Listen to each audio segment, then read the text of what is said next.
The memorial garden on Corvette Station held exactly 211 small brass markers, one for every soul lost aboard the research vessel Meridian Hope 19 years ago, and it was in front of marker number 47, engraved with a name neither of them had ever known in life. That 6-year-old Tessic first asked Clara Whitfield why humans cried. Clara had been crying for perhaps 90 seconds by then, quietly, the way she always cried at the annual memorial, standing in front of the marker that bore her own mother's name, and Tessic, small and pale gold and utterly unfamiliar with the particular human ritual unfolding beside him, watched with the frank, unguarded curiosity that only very young children of any species ever seem to manage without embarrassment. "Your face is leaking," he said, in the careful, over-precise English every Oven child learned first at Corvide's joint school, before their language center had finished sorting out contractions. "Are you injured, Ms. Whitfield?" "No, sweetheart," Clara said, wiping her eyes, managing something close to a smile despite it. "I'm not hurt. This is called crying. It's what humans do sometimes when we're sad." Tessic considered this with the total seriousness small children reserve for facts that don't yet fit anywhere in their understanding of the world. "But the marker cannot see you crying," he said. "It is only metal. And your mother, the one whose name is written there, she also cannot see it because she has been gone for 19 years, my teacher told us. So the crying does not reach her. It does not fix anything. It does not bring her back. Why do it if it changes nothing?" It was not, Clara would reflect many times over the following months, an unkind question. Oven children were not raised to be unkind. If anything, Oven culture prized a kind of careful, deliberate gentleness that put most human etiquette to shame. It was simply an honest question, asked with the total absence of guile that made small children, of any species, occasionally the most devastating philosophers in any room they wandered into. And Clara found herself sitting down slowly on the low stone border that ringed the memorial garden, so that she was closer to Tessic's eye level, because the answer, she realized, actually mattered to her, and she did not want to give it standing up and distracted. "Do you know why your people don't cry, Tessic?" she asked instead, "because sometimes the fastest way to an honest answer is through a question of your own." "My biology teacher explained it," Tessic said, proud of the word, "the way children are proud of new vocabulary. Oven do not produce tears because our ancestors evolved on ovos in very dry conditions where losing water was dangerous. Instead, we changed color. Distress makes our skin go pale. Joy makes it go warm. It is very efficient. Everyone can see exactly what you feel without you having to say anything, and no water is wasted doing it." "That does sound efficient," Clara agreed. "Humans didn't evolve anywhere quite that dry, so we never had to solve the problem your ancestors solved. But I don't think that's really why we still do it, even now, even on a station with recycled water and nothing dry about it at all. Can I tell you something my mother told me, a long time before she died? It's the truest answer I've got." Tessic nodded, solemn, settling onto the stone beside her the way children settle when they sense, without quite knowing how, that something important is about to be handed to them. "My mother used to say that crying isn't really about fixing the thing that's wrong," Clara said slowly, choosing each word with more care than she usually gave herself permission to use around a 6-year-old, because some truths she'd learned don't get simpler just because the listener is young. They only get more important to say honestly. It's not supposed to bring anyone back or undo a bad day or repair anything at all. It's more like, it's the body's way of telling the truth about how much something mattered. See, Tessic, humans can say a lot of things with our mouths that aren't quite honest. We say we're fine when we're not. We say it doesn't matter when it does. Our words are pretty easy to fake if we want to, but crying's harder to fake. It's not really a choice most of the time. It just happens, straight from somewhere underneath all our careful words, and because it's so hard to fake, it ends up being one of the most honest things a human body ever does. When I cry in front of that marker, I'm not trying to change anything about what happened to my mother. I already know I can't. I'm just letting the truth out into the open where it can be seen. My mother mattered. Losing her still hurts, 19 years later, exactly as much as it did the day it happened, even though I've learned to carry it better since then. The tears aren't fixing that. They're just refusing to hide it. But why would you want anyone to see it? Tessic asked, and there was something almost urgent in the question now, something that told Clara he was genuinely wrestling with it rather than simply making conversation. On Ovos, showing distress that openly in front of others without controlling it, my parents say that used to be considered very poor discipline, a failure to manage yourself properly. Is it not the same for humans? Is crying not also, in some way, a failure to manage what you feel? Clara thought about that for a long moment, watching the small gold-skinned boy beside her, watching him watch her with an intensity that made her feel, suddenly, that she was answering for a great deal more than just one child's curiosity. I used to think that too, actually, she admitted. When I was younger, I thought crying in front of people meant I hadn't been strong enough to keep it inside where it belonged. It took me a long time to understand it backwards from that. Tessic, here's the thing nobody tells you when you're small. Grief that stays hidden inside a person doesn't go away just because nobody can see it. It just goes underground.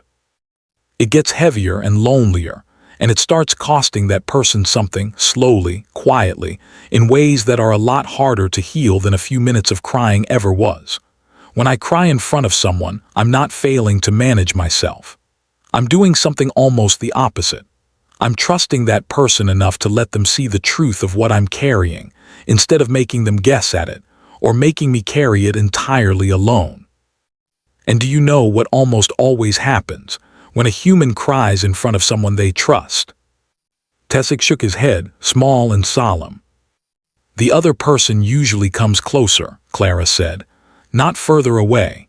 That's the part that took me the longest to understand. Crying isn't a wall that pushes people out. It's more like a door that lets them in if they're the kind of person willing to walk through it.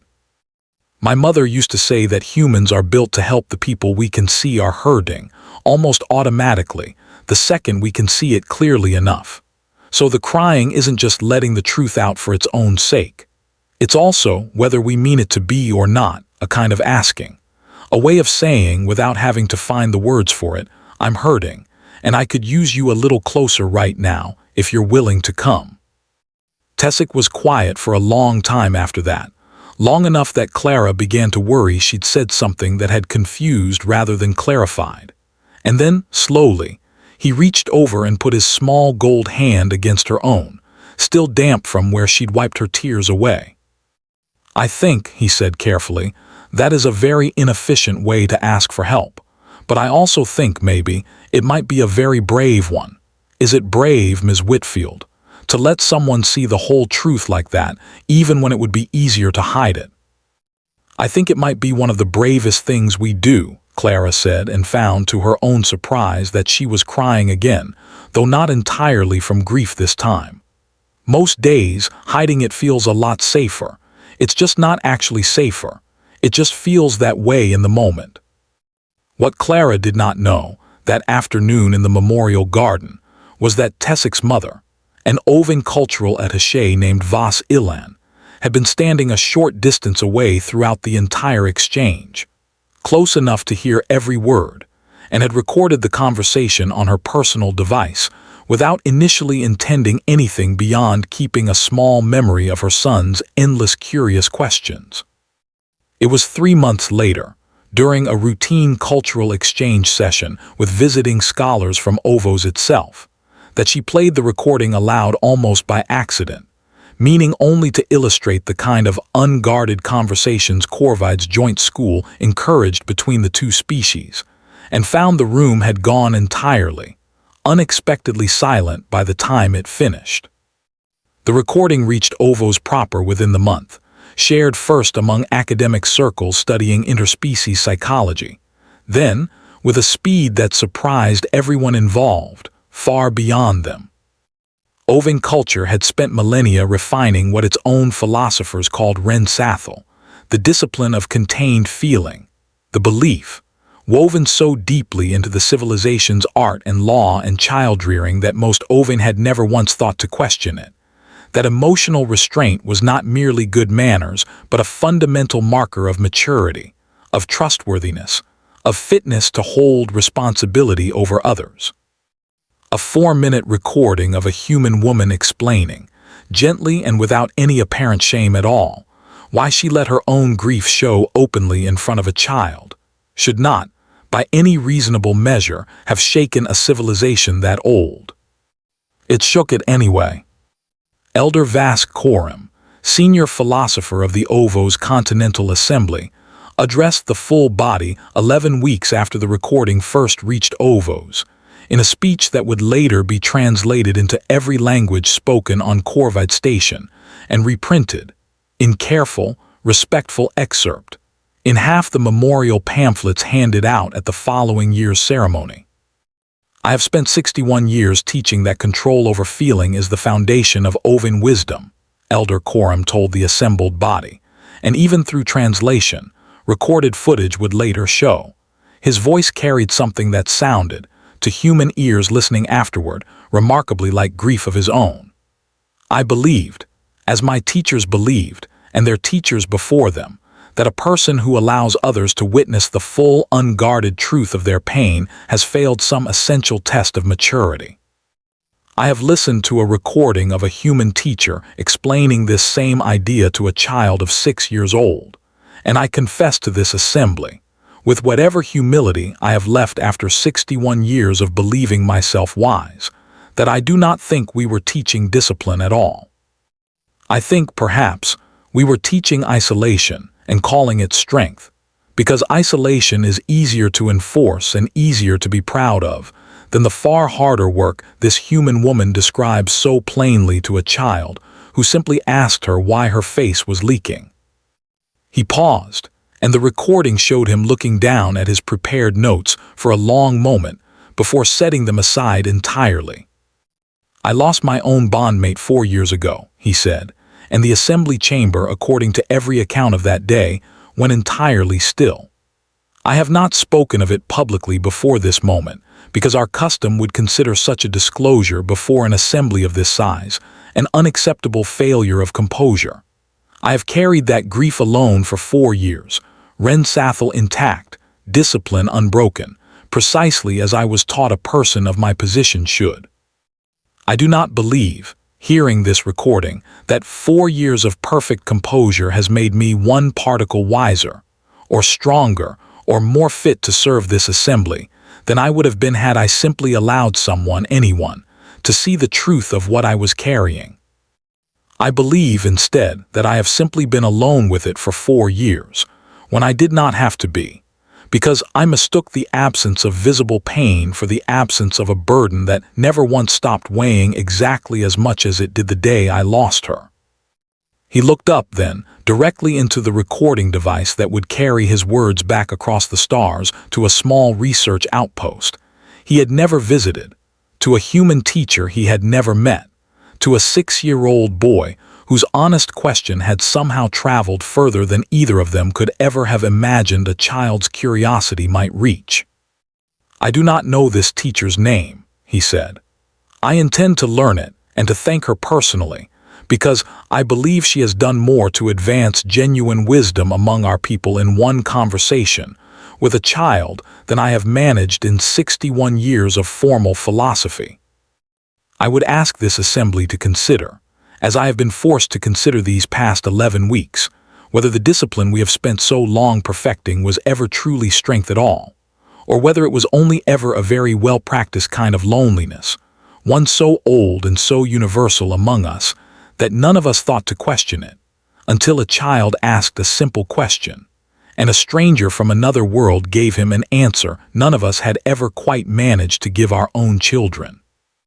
Clara Whitfield learned of the speech 4 days after it was delivered, when a formal, careful, almost shy message arrived from Elder Vask Coram himself, requesting, if she were willing, a personal correspondence, and she read it standing in the same memorial garden where the whole conversation had begun, in front of the same brass marker bearing her mother's name, and found, reading it, that she was crying again, and did not, for the first time in a great many years, feel any need at all to explain or apologize for it to anyone standing nearby. Tessic was 23 now, studying interspecies psychology at Corvide's University Extension, when he stood beside her at the following spring's memorial, an adult by both species reckoning, and watched a small delegation of ovine visitors, some of the first to travel all the way from Ovos itself, specifically to attend a human memorial ceremony, stand quietly among the brass markers with expressions that, for the first time in the history of joint ceremonies at Corvide, were permitted, openly and without apology, to show exactly what they felt. "They're not hiding it anymore," Tessic said quietly, watching an elderly ovine visitor's skin shift slow and pale with unmistakable grief in front of a marker that bore no name from his own species at all, mourning simply because the ceremony itself, and everything it represented, had finally given him permission to.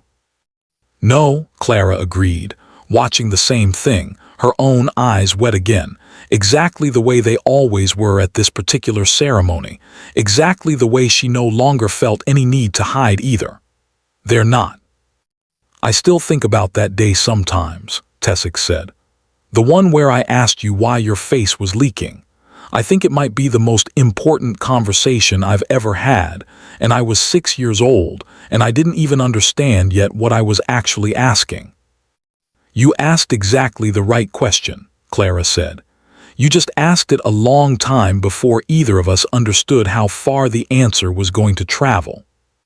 Above them, the small brass markers caught the pale morning light exactly as they had for 19 years, then 23, and around them, for the first time in the ceremony's long history, two entire civilizations stood together in the open, unguarded, unafraid, letting the truth of what they carried finally be seen.